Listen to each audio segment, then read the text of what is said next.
K2 న్యూస్కి స్వాగతం. పొద్దుగల ముచ్చట్లకి సుస్వాగతం. ప్రతిరోజులాగానే ఈరోజు కూడా పొద్దుగల ముచ్చట్లతో మీ ముందుకు వచ్చాం. మీరు మమ్మల్ని ఆదరిస్తున్నందుకు ప్రత్యేకమైనటువంటి అభినందనలు, ధన్యవాదాలు తెలియజేస్తున్నాను. ఓకే, ముందుగా ప్రధాన పత్రికల్లో ఉన్నటువంటి హెడ్లైన్స్ చూద్దాం. ఈనాడు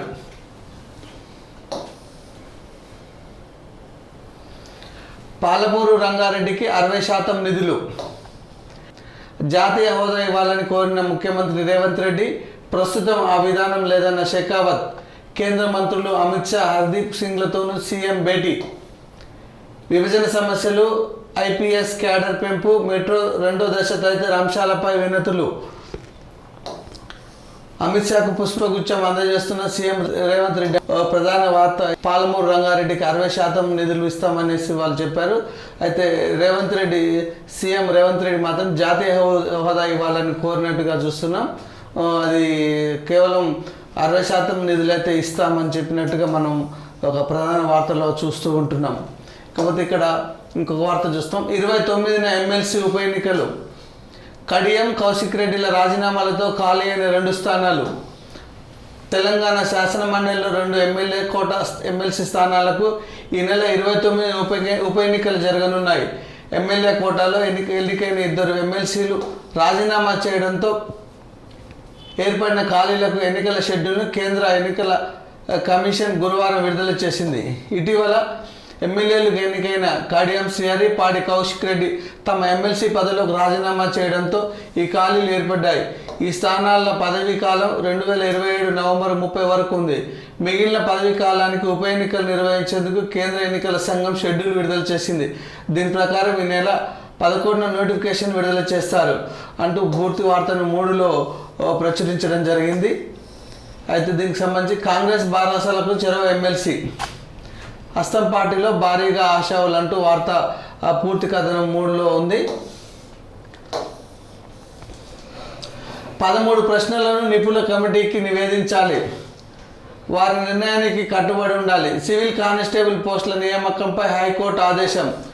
ఇది సివిల్ కానిస్టేబుల్కి సంబంధించినటువంటి 4 మార్కులు కలపాలి అనే దాని మీద వాళ్ళు కోర్టుకు వెళ్ళారు. వెళ్తే కోర్టులో సింగిల్ జడ్జి ఇచ్చిన తీర్పుని హైకోర్టులో సవాల్ చేస్తే అది బెంచ్ కొట్టేసినట్టుగా మనం చూస్తున్నాం. పూర్తి వార్త చదువుదాం ఒకసారి.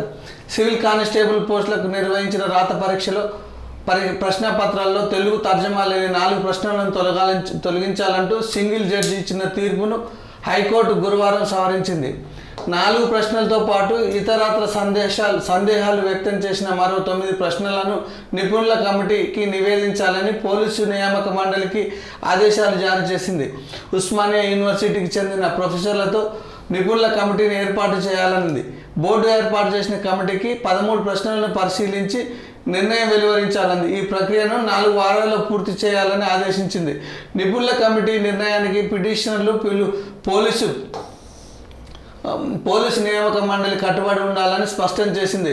సుమారు 4965 సివిల్ కానిస్టేబుల్ పోస్టుల నియామకం నిమిత్తం రాష్ట్ర స్థాయి పోలీసు నియామక మండలి 2022 ఏప్రిల్ 25న నోటిఫికేషన్ జారీ చేసింది. నోటిఫికేషన్ ఆధారంగా అదే ఏడాది ఆగస్టు 30న తుది రాత పరీక్ష నిర్వహించింది. అభ్యర్థులకు ఇచ్చిన ప్రశ్నపత్రంలోని ప్రశ్నలను తెలుగులో అనువాదం చేయకపోవడంతో పాటు తప్పుగా ఉన్నాయని, వాటిని తొలగించాలని వినతి పత్రం సమర్పించినా పట్టించుకోకపోవడం, పలువురు అభ్యర్థులు వేరువేరుగా 6 పిటిషన్లు దాఖలు చేశారు. తెలుగు అనువాదం లేకుండా ట్రాన్స్లిటరేషన్లో ఇచ్చినట్టు పేర్కొన్నారు. ఇది వార్త. కానిస్టేబుల్కి సంబంధించినటువంటి వార్త. ఇది అభ్యర్థులకు సంబంధించినటువంటిది. మిగతా పూర్తి వార్త మనము 3లో చూస్తూ ఉంటున్నాం. ఇక రాహుల్ గాంధీకి సంబంధించినటువంటి వార్తను కూడా మనం చూస్తున్నాం.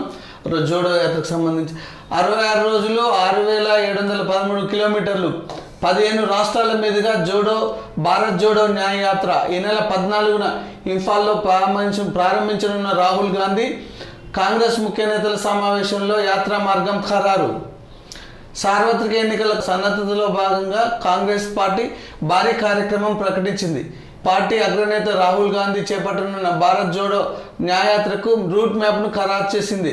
దీంతో పాటు ఎన్నికల మేనిఫెస్టో తయారీ కసరత్తును, సీట్ల సర్దుబాటు ప్రక్రియను ప్రారంభించింది. పార్టీ వ్యూహ రచన సహా పలు కీలక నిర్ణయాలు గురువారం ఢిల్లీలో నిర్వహించి ఆ పార్టీ ముఖ్య నేతల భేటీలో తీసుకున్నారు అంటూ మనం రాహుల్కి సంబంధించినటువంటి జోడో యాత్ర కొనసాగింపు కంటిన్యూషన్ మళ్ళీ తిరిగి ప్రారంభించనున్నట్లు కథనం మనం చూస్తూ ఉంటున్నాం. మిగతా పూర్తి వార్త 3. మళ్ళీ ఢిల్లీలో గురువారం షర్మిల కండువా కప్పి పార్టీలో ఆహ్వానిస్తున్న మల్లికార్జున ఖార్గే, చిత్రంలో రాహుల్ గాంధీ, అనిల్. ఓకే, కాంగ్రెస్ గూటికి షర్మిల. పార్టీ ఏ బాధ్యతలు అప్పగించినా విశ్వాసంతో నిర్వర్తిస్తా, రాహుల్ను ప్రధానిగా చూడాలన్నది మా నాన్న కళ అని వెల్లడి అంటూ ఒక కథనాన్ని పూర్తి 3లో ప్రచురించింది.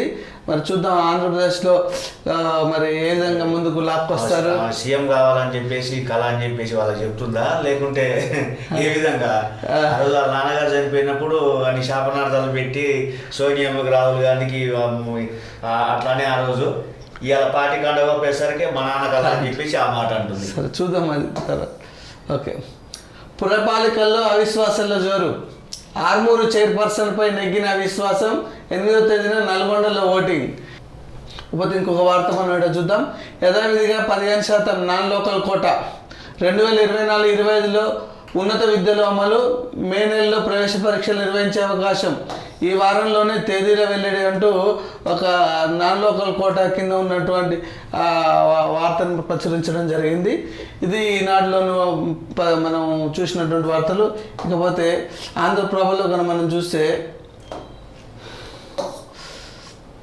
ఆంధ్రప్రభ 15,640 కానిస్టేబుల్ పోస్టులకు లైన్ క్లియర్. ఓయూ అధ్యాపకుల సహాయంతో నిపుణుల కమిటీ వేయాలి. సింగిల్ బెంచ్ తీర్పు కొట్టివేత. 4 వారాల్లో భర్తీ చేయాలి. హైకోర్టు ధర్మాసనం తీర్పు. పోలీసుల నియామక బోర్డు ఉత్తర్వులు అంటూ బ్యానర్ ఐటమ్గా మనం ఆంధ్రప్రభలో చూస్తూ ఉంటున్నాం. తెలంగాణలో కానిస్టేబుల్ పోస్టుల భర్తీకి న్యాయపరమైన అడ్డంకి తొలగింది. కానిస్టేబుల్ల నియామక ప్రక్రియపై గతంలో హైకోర్టు సింగిల్ బెంచ్ ఇచ్చిన తీర్పును గురువారం డివిజన్ బెంచ్ కోర్టు కొట్టివేస్తూ తీర్పు వెలువరించింది. గరిష్టంగా 4 వారాల్లోపు కానిస్టేబుల్ నియామకాల ప్రక్రియ పూర్తి చేయాలని ఆదేశించింది. దీంతో 15,640 కానిస్టేబుల్ పోస్టులకు లైన్ క్లియర్ అయింది. కానిస్టేబుల్ పరీక్షల ప్రశ్నాపత్రంలో 4 ప్రశ్నలకు మార్పులు కలపాలని గతంలో సింగిల్ బెంచ్ తీర్పు ఇచ్చింది. ఆ నిర్ణయంపై ప్రతిఘటించిన సెలెక్ట్ అయిన అభ్యర్థులు సింగిల్ బెంచ్ తీర్పును సవాల్ చేస్తూ ఆ డివిజన్ బెంచ్ను ఆశ్రయించారు. ఈ కేసుపై విచారణ జరిపిన డివిజన్ బెంచ్ గత తీర్పును కొట్టివేసింది. సింగిల్ ప్రశ్న తప్పిదాలపై ఇండిపెండెంట్ ఎక్స్పర్ట్ కమిటీని పరిశీలించి నిర్ణయం తీసుకోవాలని ఆదేశిస్తూ 4 వారాల్లో పూర్తి చేయాలని ఒక కథనాన్ని మనం ఇందులో ఆంధ్రప్రభ బ్యానర్ ఐటమ్గా మనం చూస్తూ ఉన్నాం. ఇక ఇంకో వార్త 2 రాష్ట్రాలకు సంబంధించినటువంటి వార్త ఇది. ఏపీ బకాయిలు ఇప్పించండి, ఉమ్మడి ఆస్తుల విభజనకు సహకరించండి అంటూ నిన్న రేవంత్ రెడ్డి ఢిల్లీలో వెళ్ళి వాళ్ళని అడిగినట్టుగా చూస్తున్నాం. అమిత్ షాని కలిశారు. తెలంగాణకు అదనంగా ఐపీఎస్ అధికారులను కేటాయించండి. కేంద్ర హోంమంత్రి అమిత్ షా ముఖ్యమంత్రి రేవంత్ రెడ్డి వినతి పత్రం. మెట్రో రెండో దశ సవరించిన ప్రతిపాదనలు ఆమోదించండి. కేంద్ర రాష్ట్ర ప్రభుత్వాలు సంయుక్తంగా చేపట్టే విషయాన్ని పరిగణించాలి. మూసి పరిరక్షణకు సహాయం అందించండి. కేంద్ర మంత్రి హర్దీప్ సింగ్ పురికి విజ్ఞప్తి అంటూ ఒక కథనాన్ని మనం చూస్తూ ఉంటున్నాం. ఇకపోతే ఇంకొకటి ఇక్కడ కేసీఆర్కు జగన్ పరామర్శ. 30 గంట పైగా సాగిన భేటీ. జాతీయ తెలుగు రాష్ట్రాల తాజా రాజకీయ పరిణామాలపై చర్చ. అనంతరం లోటస్ పాండ్ నివాసానికి ఏపీ సీఎం తల్లి విజయమ్మతో జగన్ మాటామంతి అంటూ మనం ఒక వార్తను చూస్తూ ఉన్నాం. ఇంకో ప్రధాన వార్త చూద్దాం. జాతీయ హోదా ఇవ్వలేం, నిధులు ఇస్తాం. పాలమూరు రంగారెడ్డిపై సీఎం రేవంత్ రెడ్డి విజ్ఞప్తికి కేంద్ర మంత్రి షెకావత్ స్పష్టీకరణ. ముఖ్యమంత్రి వెంట మంత్రి ఉత్తమ్. అస్తినిలో సీఎం రేవంత్ బిజీ. ఏఐసిసిలో లోక్సభ సన్నద్ధతపై భేటీకి హాజరు. అనంతరం కేంద్ర మంత్రులతో మంతనాలు. నేడు యూపీఎస్సీ చైర్మన్తో సమావేశం అంటూ మనం ఒక వార్తను చూస్తూ ఉన్నాం. ఇకపోతే మళ్ళీ ఇది జోడో యాత్రను కూడా ఇక్కడ రాహుల్ గాంధీకి సంబంధించిన వార్తను ఇక్కడ రాహుల్ ప్రధాని కావాలి, ఇది నాన్న వైఎస్ఆర్ కళ, ఆ ఆశయం కోసమే కాంగ్రెస్లో చేరా, ఏ బాధ్యతలు అప్పగించినా పని చేస్తా అంటూ వైఎస్ షర్మిల చెప్తున్నట్టుగా చూస్తుంటాం. భారత్ జోడో న్యాయ యాత్ర రాహుల్ గాంధీ మార్చి 2.0కి పేరు మార్పు. 14న మణిపూర్ నుంచి ప్రారంభం. 15 రాష్ట్రాలు, 100 లోక్సభ నియోజకవర్గాలు, 6,713 కిలోమీటర్ల మేర సాగనున్న రెండవ దశ పాదయాత్ర. వివరాలు వెల్లడించిన జైరాం రమేష్. ఇండియా కూటమి నేతలు హాజరుకు ఛాన్స్ అంటూ మనం ఒక వార్తను చూస్తున్నాం. డిప్యూటీ సీఎం భట్టికి మెగా సన్మానం. ప్రజాభవన్లో డిప్యూటీ సీఎం భట్టితో చిరంజీవి దంపతులు అంటూ ఒక కథనం మనకు చూస్తున్నాం. ఓకే, కాళేశ్వరం సంబంధించినటువంటి కథనాన్ని కూడా ఆంధ్రప్రభ ప్రచురించింది. కాళేశ్వరం విచారణపై మాటల మంటలు. న్యాయ విచారణ జరిపిస్తాం సీఎం రేవంత్. మంత్రులు సిబిఐతో దర్యాప్తు చేయించాలి. బీజేపీ నేతలు కిషన్ రెడ్డి, లక్ష్మణ్. ఏ విచారణకైనా మేము సిద్ధం. BRS working president KTR. సిబిఐకు అప్పగిస్తే బ్లాక్మెయిలింగ్కు అవకాశం. సిపిఎం రాష్ట్ర కార్యదర్శి తమ్మినేని వీరభద్రం అంటూ ఒక కథనాన్ని కాళేశ్వరం సంబంధించినటువంటిది వాడివేడిగా మాటల యుద్ధం జరుగుతుంది. సవాళ్ళను అధిగమిద్దాం, మళ్ళీ సత్తా చాటుదాం. పార్లమెంట్ ఎన్నికలకు సన్నద్ధ కండి. ఐకమత్యం నిబద్ధతతో ముందుకెళ్ళండి. ఖచ్చితంగా ఫలితాలు మన వైపే. కరీంనగర్ నేతలతో బీఆర్ఎస్ వర్కింగ్ ప్రెసిడెంట్ కేటీఆర్ అంటూ ఒక కథనం వార్త ఉంది. ఇది ఈరోజు ఉన్నటువంటి ప్రధాన పత్రికల్లో ఉన్నటువంటి బ్యానర్ ఐటమ్స్. మీరు చూస్తూనే ఉండండి పొద్దుగల ముచ్చట్లు K2 న్యూస్ ద్వారా. మీరు కొత్తగా చూసిన వారైతే మా ఛానల్ సబ్స్క్రైబ్ చేయండి, సపోర్ట్ చేయండి.